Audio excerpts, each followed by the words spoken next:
La formación del estado de Chiapas, 1786-1825.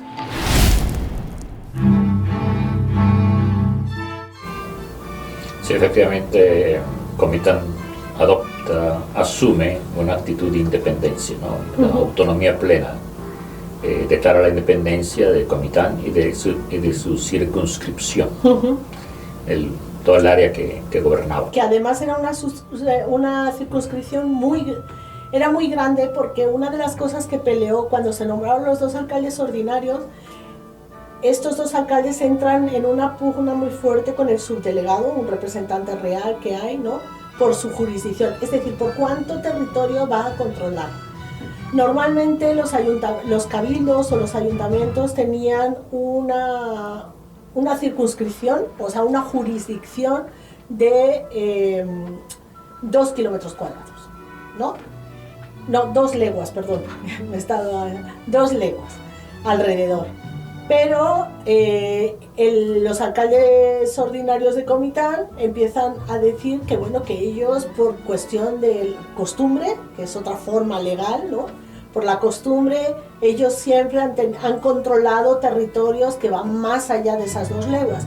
De manera que estos alcaldes ordinarios y el cabildo de ladinos de Comitán van a llegar a tener un control sobre 20 leguas a la redonda de la cabecera, o sea, a la redonda de Comitán. ¿Y esto por qué se explica? O sea, ¿por qué tenían este interés?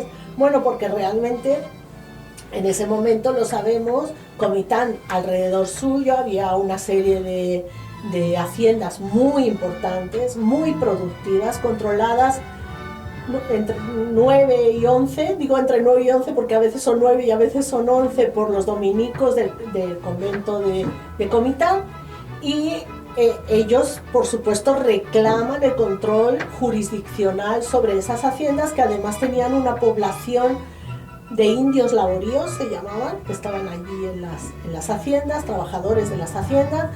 Reclaman el control sobre toda esa área, que son haciendas cuyos dueños o mayordomos o administradores viven o tienen su asiento en Comitán, aunque muchos de ellos finalmente no vivían en la cabecera, sino en las propias haciendas. Esto se ve muy bien en las actas de los cabildos, cuando dicen, bueno, no está tal alcalde porque no se encuentra en la cabecera, está en su hacienda X, ¿no? Ajá, sí, o de determinado capitán, ¿no? Por ejemplo, Escandón, que no estaba al momento de... Ajá. Hay varios momentos en los que se les nombra a lo mejor alcaldes ordinarios, mayordomos, etcétera, y ellos dicen no, o van a sus casas y pues no se encuentran. ¿Por qué? Porque ellos realmente la mayor parte del tiempo lo vivían en los cascos de sus haciendas, ¿no? En las casas grandes, digamos, de sus haciendas, ¿no? Sí, un mundo eminentemente agrícola. Sí. Muy bien, y entonces, ¿cómo vemos el mundo de los municipios ya enfilándose hacia el periodo independiente? Pues en realidad, por ejemplo, a diferencia de lo que ocurrió en Yucatán, por ejemplo, que era un medio muy parecido al de Chiapas, durante este primer periodo constitucional del 12 al 14, ahí sí fue una explosión de ayuntamientos constitucionales. Ahí hubo muchas peticiones, ¿no? Y se proclamaron. Llegó 1814 y todos aquellos ayuntamientos constitucionales que se habían constituido, valga la redundancia, pues se les echó para atrás y volvieron a su estatus de cabildos de indios o cabildos de españoles, porque, como les dije hace un momento, el rey no reconoció la Constitución, la negó. Y habrá que esperar hasta 1820-21. Pero, bueno, el primer pueblo que pide ayuntamiento constitucional en el 20 es precisamente Comitán, que lo hace en el 20. Pero me llama la atención, o nos ha llamado siempre la atención, que en el caso de Chiapas, el resto de los pueblos de indios no se constituyeron como ayuntamientos constitucionales por petición propia, digamos, porque lo que sucedió fue que el presidente de la Audiencia de Guatemala, que vivía allí en Guatemala, ¿no?, la autoridad superior sobre el territorio, manda una carta al intendente de Ciudad Real diciendo, oiga, hay que proclamar los ayuntamientos constitucionales. Es una obligación, lo indica la Constitución, y ustedes no lo han hecho. Y entonces en ese momento, en enero de 1821, más o menos enero, febrero, empiezan a proclamarse ayuntamientos constitucionales. ¿Cuáles son los primeros que se van a establecer? Pues sobre todo los que son las cabeceras de los partidos, Comitán, Cinacantán, aunque no es cabecera de partido, pero Cinacantán, o sea, los pueblos más importantes, ¿no? Iztacomitán. Ellos son los primeros que van a pedir, en el caso aquí de Chiapa de Indios, también pidieron su ayuntamiento, son los que van a pedir los primeros ayuntamientos constitucionales.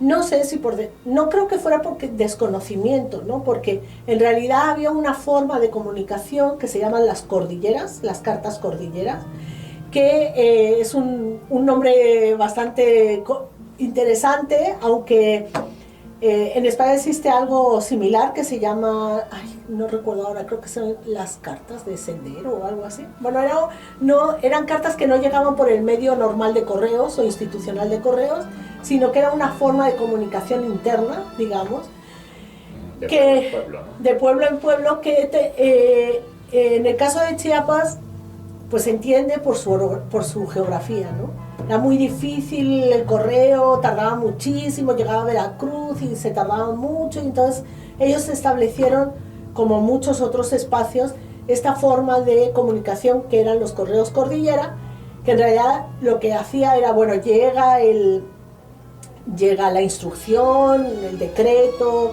o la cédula real a las autoridades en Ciudad Real, y desde aquí, desde Ciudad Real, mandaban a indígenas o indios corriendo normalmente o a caballo, que iban dando fe de ese decreto, dejaban una copia y el cura del pueblo pues les firmaba de recibido, ¿no?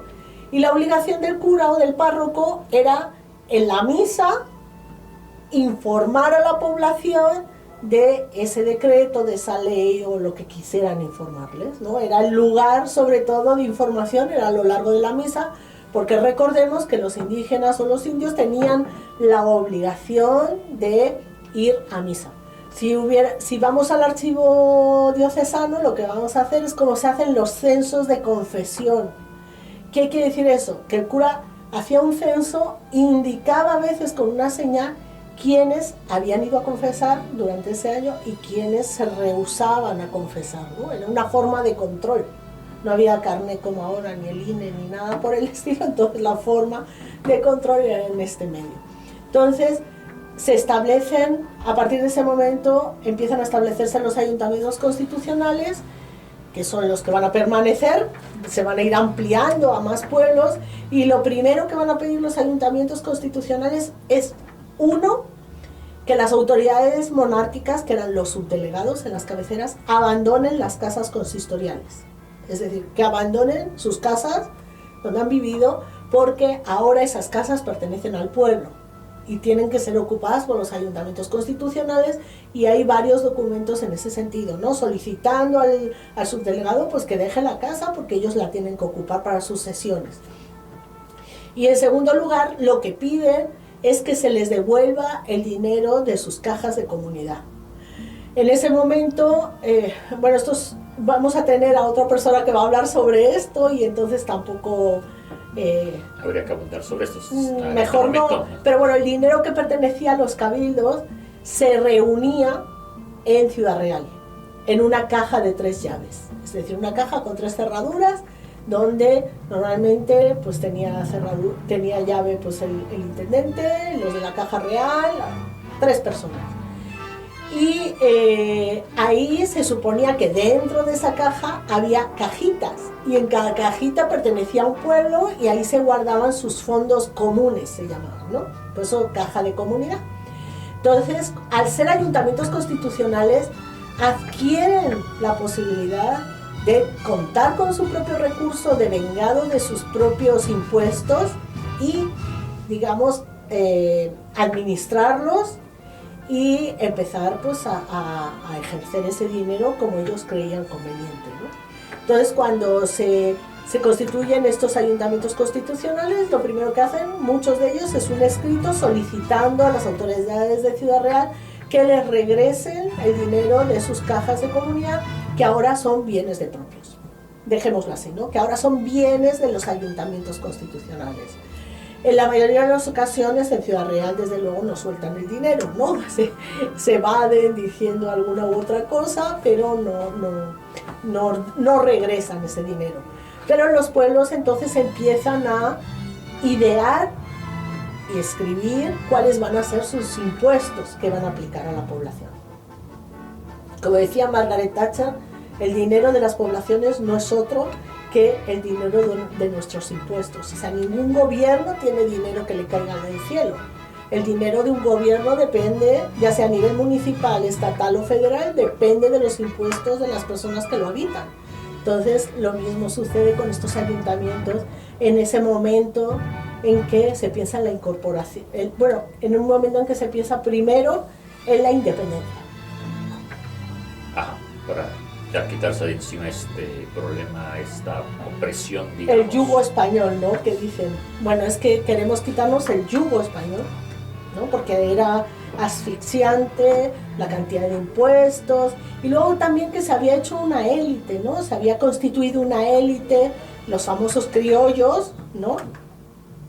Por cierto, muchas familias adineradas de hoy en día todavía pertenecen a esas familias de élite de aquellos momentos, aquí en Chiapas. Entonces, ellos también quieren tener la posibilidad de controlar. La formación del estado de Chiapas, 1786-1825.